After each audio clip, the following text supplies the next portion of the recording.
Hi hello, എല്ലാവർക്കും സുഖമല്ലേ?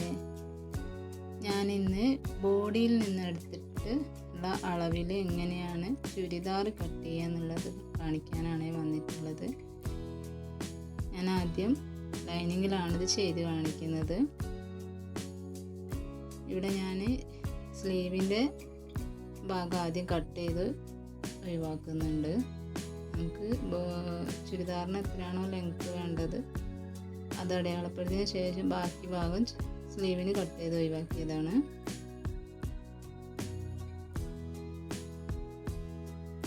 Lining ഇങ്ങനെ ഫോൾഡ് ചെയ്ത് വെച്ചിട്ട് നമുക്ക് അടയാളപ്പെടുത്താം. 32 ചെസ്റ്റ് അളവ് വരുന്നത്. അതായത് ബോഡിയിൽ നിന്ന് എടുത്തിട്ട് 32 എനിക്ക് ചെസ്റ്റ് അളവ് കിട്ടിയത്. അതിൻ്റെ 32ൻ്റെ കൂടെ നമ്മൾ 4 ഇഞ്ച് കൂട്ടണം. ചെസ്റ്റ് അളവാണ് പറയുന്നത്. ഇതിൻ്റെ ഷോൾഡർ വരുന്നത് 6 ഇഞ്ചാണ്. നമ്മൾ 32 ഇഞ്ച് ചെസ്റ്റ് അളവ് വരുന്നത്, അതായത് ബോഡിയിൽ നിന്ന് ചെസ്റ്റ് അളവ് 32 കിട്ടുകയാണെങ്കിൽ നമ്മൾ 6 ഇഞ്ച് എടുത്താൽ മതിയാകും. ഞാനിവിടെ ഷോൾഡർ 6 ഇഞ്ച് എടുത്തിട്ടുണ്ട്. ആം ഹോളും അതേ അളവിൽ തന്നെ എടുത്തിട്ടുണ്ട്.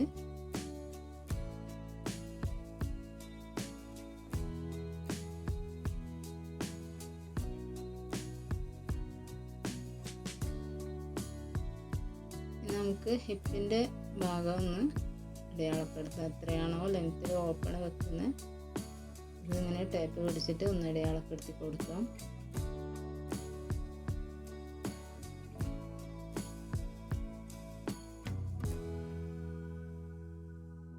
അതുപോലെ വേസ്റ്റിൻ്റെ ഭാഗത്തൊന്ന് അടയാളപ്പെടുത്തി കൊടുക്കാം. ഒരു 14-14.5 ഇഞ്ചിലൊക്കെ അടയാളപ്പെടുത്തി കൊടുക്കാം.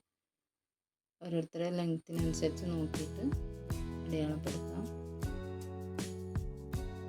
ഈ ചെസ്റ്റ് ബോട്ടം ഭാഗത്ത് നമ്മൾ ഇതിന് എടുക്കുന്നത് ടോട്ടൽ 13 ഇഞ്ചാണ്. സീം അലവൻസ് അടക്കം ഞാൻ 13-13.5 ഇഞ്ച് വരെ എടുക്കാം. അതിൽ കൂടുതൽ എടുത്താലും നമ്മൾ ഓപ്പൺ തയ്ച്ച് കഴിയുമ്പോൾ വളഞ്ഞ് പൊളഞ്ഞ് കിടക്കും. ഈ ചെസ്റ്റ് ഞാൻ അടയാളപ്പെടുത്തുന്നത് 32ൻ്റെ കൂടെ 32 ചെസ്റ്റ് അളവെന്ന് ഞാൻ പറഞ്ഞു. അതിൻ്റെ കൂടെ നമ്മൾ 4 ഇഞ്ച് കൂട്ടണം. അപ്പോൾ 36 ഇഞ്ച് കിട്ടും. 36ൻ്റെ 4/1 ഭാഗമാണ് ചെസ്റ്റ് അളവ് അടയാളപ്പെടുത്തേണ്ടത്. അതുപോലെ തന്നെ വേസ്റ്റ് അളവ് എനിക്കിവിടെ 28 കിട്ടിയിട്ടുള്ളത്. അതിൻ്റെ കൂടെ 3 ഇഞ്ച് കൂട്ടണം. അതായത് വേസ്റ്റ് അളവിൻ്റെ ബോഡിയിൽ നിന്ന് എടുത്തിട്ട് എത്രയാണോ കിട്ടിയത് അതിൻ്റെ കൂടെ 3 ഇഞ്ച് കൂട്ടണം.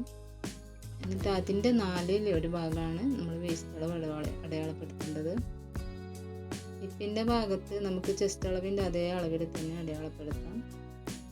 അതുപോലെ ചില ആൾക്കാർക്ക് വയറുള്ളവരും ബാക്ക് ബാഗൊക്കെ ഉള്ളവരാണെങ്കിൽ അവർക്ക് ഹിപ്പിൻ്റെ ഭാഗത്ത് ബോഡിയിൽ നിന്ന് എടുക്കുമ്പോൾ എത്രയാണോ കിട്ടുന്നത് അതിൻ്റെ കൂടെ 4 ഇഞ്ച് കൂട്ടിയിട്ട് വേണം.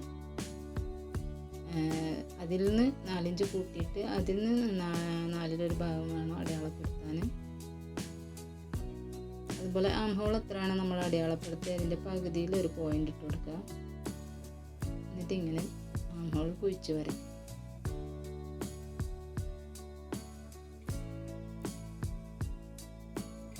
കട്ട് ചെയ്തെടുക്കാം.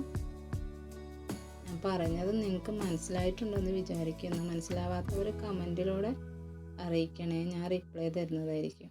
അതുപോലെ നെക്ക് ഞാൻ ക്യാൻവാസിലാണ് ചെയ്യുന്നത്, അതുകൊണ്ടാണ് ഇതിൽ കാണിക്കാത്തത് കേട്ടോ.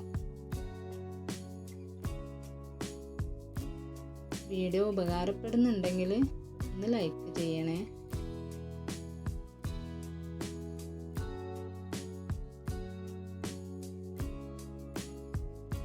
ആം ഹോൾ ഒരു 1.25 ഇഞ്ച് അടയാളപ്പെടുത്തിയിട്ട് ഷോൾഡറിൻ്റെ മുകളിൽ താഴോട്ട് 1.25 ഇഞ്ച് അടയാളപ്പെടുത്തിയിട്ട് നമുക്ക് ആം ഹോൾ ഇങ്ങനെ റേഞ്ചിൽ കുഴിച്ചിട്ട് വരച്ചു കൊടുക്കുക. എന്നിട്ട് വെട്ടിയെടുക്കാം.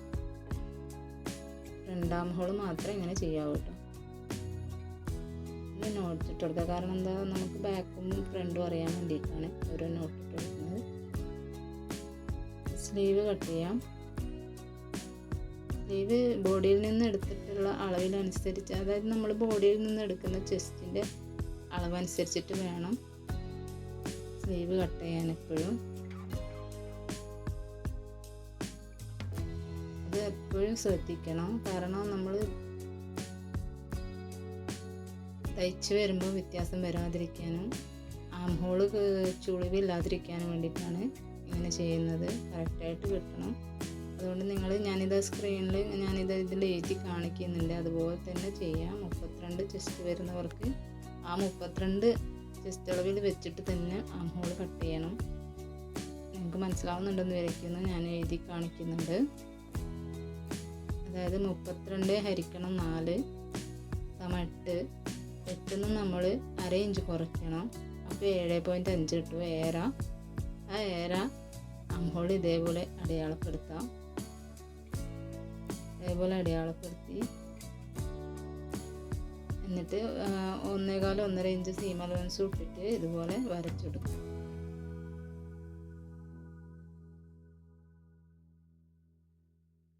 ഇനി ഈ അളവ് എത്രയാണെന്ന് നോക്കാം. അത് നമ്മൾ ചെസ്റ്റ് അളവ് അനുസരിച്ച് തന്നെയാണ് നോക്കുക. 32 ചെസ്റ്റ് വരുന്നത്. അതിൻ്റെ കൂടെ ഹരിക്കണം 32 ഹരിക്കണം 10.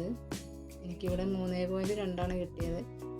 3.2 തന്നെ അടയാളപ്പെടുത്താം, അല്ലെങ്കിൽ 3.5 ഇഞ്ചും അടയാളപ്പെടുത്താം. എങ്കിലാണ് ആം ഹോൾ നമ്മൾ തയ്ച്ച് വരുന്ന സമയത്ത് ചെസ്റ്റിൻ്റെ ഭാഗത്ത് കറക്റ്റായിട്ട് കിട്ടുള്ളൂ.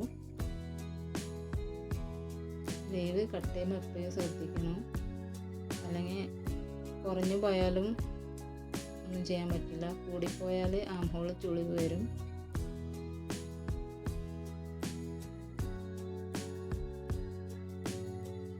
മനസ്സിലാവുന്നുണ്ടെന്ന് വിചാരിക്കുന്നു.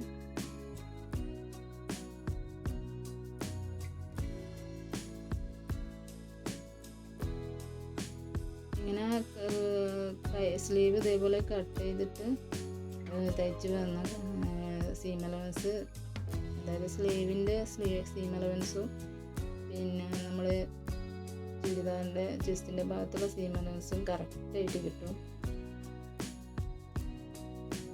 പുറത്തേക്കൊന്നും ഉണ്ടാവില്ല. അതുപോലെ ഇനി നമുക്ക് മെയിൻ പീസ് കട്ട് ചെയ്യാം.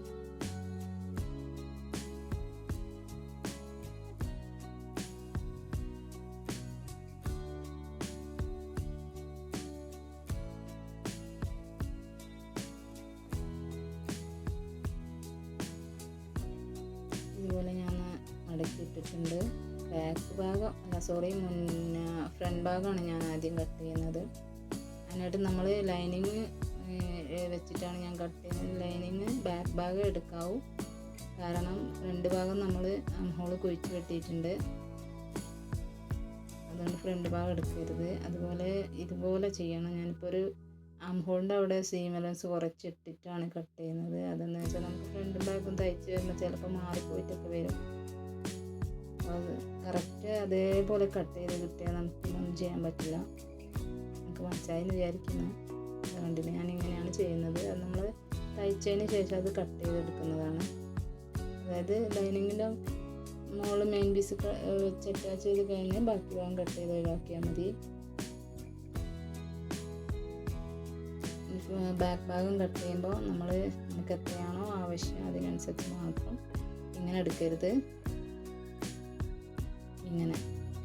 അതായത് ബാക്ക് ഭാഗം നമുക്ക് എത്രയാണോ ആവശ്യം വരുന്നത് അതിന് മാത്രം മടക്കിയിടുക. അങ്ങനെ ബാക്കി വരുന്ന ഭാഗം നമുക്ക് സ്ലീവ് കട്ട് ചെയ്യാനുള്ളതാണ്. ചുരിദാർ എപ്പോൾ കട്ട് ചെയ്യുമ്പോഴും ബാക്ക് ഭാഗം ഇങ്ങനെ കട്ട് ചെയ്യാൻ നോക്കണം. ഇനിയിപ്പോൾ ഫ്രണ്ട് ഭാഗം വർക്കൊന്നും ഇല്ലാത്ത പ്ലെയിനായിട്ടുള്ളതാണെങ്കിൽ ഒരുമിച്ച് കട്ട് ചെയ്താലും ഇങ്ങനെ സ്ലീവ് കട്ട് ചെയ്യുന്ന സമയത്ത് ജോയിൻറ്റ് കൊടുക്കേണ്ടി വരും. അതുകൊണ്ട് ബാക്ക് ഭാഗം കട്ട് ചെയ്യുമ്പോൾ ഇങ്ങനെ ശ്രദ്ധിക്കുക. ഫ്രണ്ട് ഭാഗം വർക്കൊന്നും ഇല്ലാത്തതാണെങ്കിൽ ഇങ്ങനെ തന്നെ നമുക്ക് ആവശ്യമുള്ള രീതിയിൽ മടക്കിയിട്ടിട്ട് കട്ട് ചെയ്തെടുത്താൽ മതി. അങ്ങനെ വരുമ്പോൾ കുറേ തുണി സേവ് ചെയ്യാൻ പറ്റും. മനസ്സിലാവുമെന്ന് വിചാരിക്കുന്നു.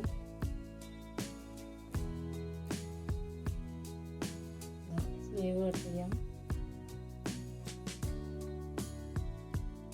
എനിക്കിപ്പോൾ സ്ലീവ് കട്ട് ചെയ്യുന്ന സമയത്ത് ഒരു ഇത്തിരി പോലും പിന്നെ ജോയിൻ്റ് ചെയ്യേണ്ട ആവശ്യം വന്നിട്ടില്ല. 32-34 വരെ ചെസ്റ്റ് അളവുള്ളവർക്ക് ഇങ്ങനെ ജോയിൻ്റ് ചെയ്യേണ്ടി വരില്ല. അല്ലാത്തവർ ബാക്ക് ഭാഗത്ത് ലേശം ചെസ്റ്റ് അളവ് കൂടുതലുള്ളവർക്ക് ബാക്ക് ഭാഗത്ത് ജോയിൻ്റ് ഇട്ട് കൊടുത്താൽ മതി. ഷോൾഡറിൻ്റെ നേരെ ജോയിൻ്റ് വരുത്താതെ അത് ശ്രദ്ധിക്കണം.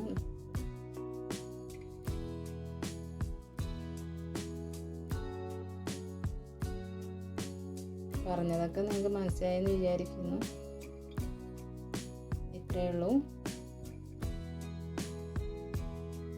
അടുത്ത വീഡിയോയിൽ കാണാം.